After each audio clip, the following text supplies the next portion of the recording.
मुहरे सूर्यंकर किरण जेपरि उद्भासित हुए सेमिति उद्भासित होची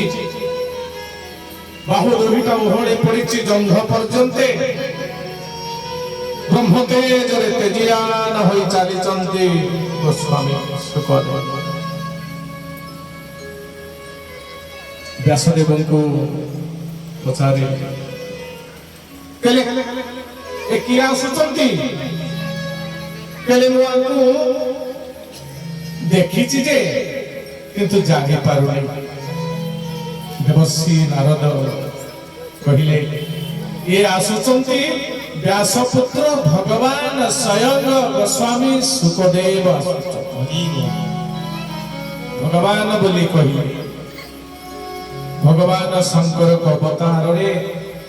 गोस्वामी सुखदेव जन्म होइछथि मां गर्भरु जन्म हेले अरण्य को पड़े